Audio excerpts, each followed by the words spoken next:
Yara, kaniling. Raling. Ara. Ara. Ara. Ana. Yes.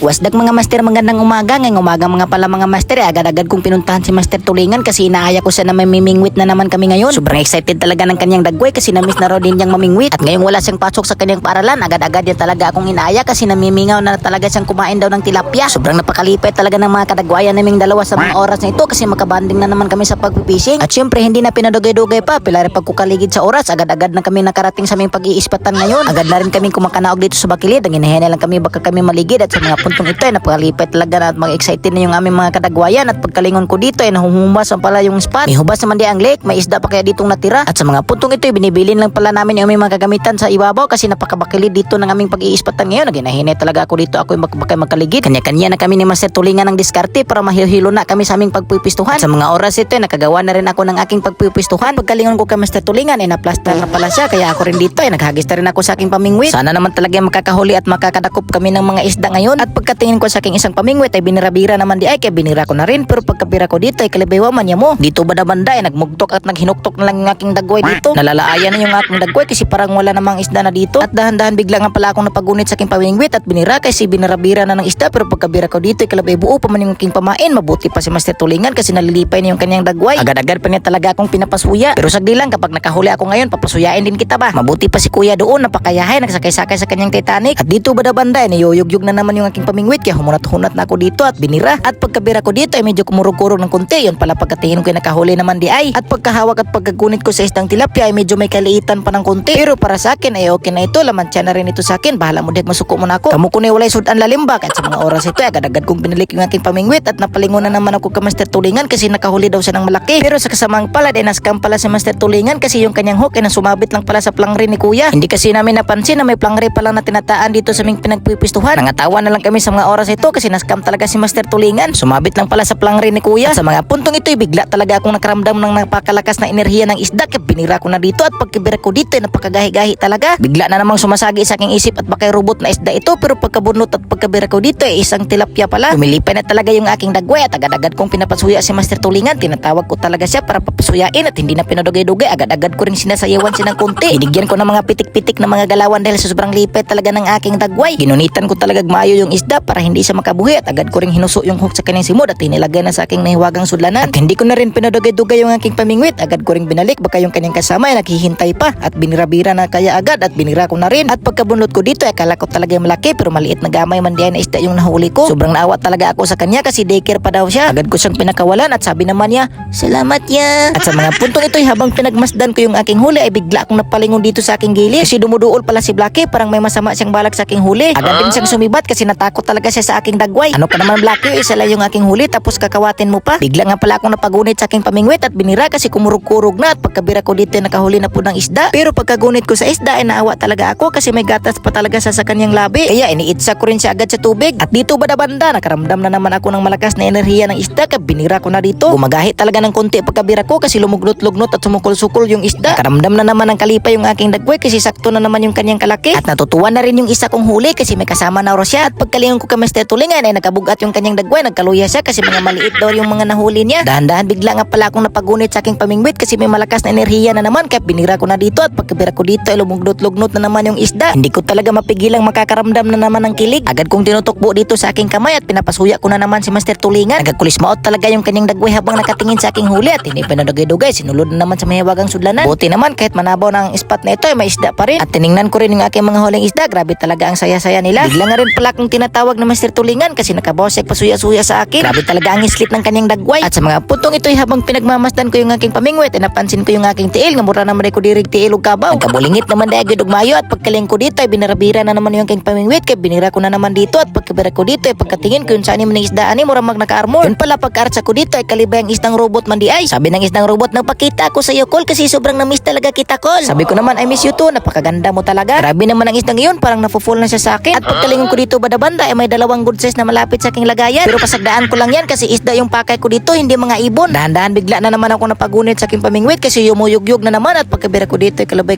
gamay pupud sa akong nakuha. Sabi ko sa kanya, ato ra ka dito, ayaw ari hindi ka madiskwido. Sabi naman niya, okay ya, salamat ya ha. Bigla na naman akong tinawag ng Master Tulingan kasi pinasuya-suya na naman niya ako kasi nakahuli daw na naman siya. At dito pod banda-banda ay may binira na naman siya. Napaduol talaga ako sa kanya kasi tinuyok-tuyok ni nagmayo yung kanyang pamingwit at pagkatingin namin sa kanyang huli ay isang maliit na gamay na Magikarp. Nakabalos talaga siya sayo-sayo sa akin kasi wala daw akong huling Magikarp. At sa mga puntong ito, wala na palang isdang kumagat sa aking pamingwit. Namiminhod na yung aking kigol dito sa kakaupo. Nakaramdam na rin ako ng kakapoy at kalae sa mga oras ito kaya inaaya ko sa Mr. Tulingan na magsiuwian na kami. At pagkatingin ko sa kanya, lumingon lang siya sa akin at tabak cute-cute. Kaya nanghipos na talaga ako dito kasi hindi na ako nakakasabot sa mga ugali ng isda. At ito lang yung mga nakayanan kong hulihin ngayong kalahating araw. Laman na rin ito kahit papano. Kaya lumalakaw na rin ako papunta ni Master Tulingan at pagkarating ko ka Master Tulingan ay tiningnan ko rin yung kanyang huli ay medyo madaghan-daghan gamay man po di ay. At yung huli ko pala ay binigay ko na lang ni Master Tulingan kasi naluluoy at naawa talaga ako sa kanya kasi mga ilang dekada na rin siyang hindi nakakain ng tilapia. At hanggang dito lang po muna ako mga master. Huwag niyo pong kalimutan akong i-follow at i-share yung aking video. Maraming salamat!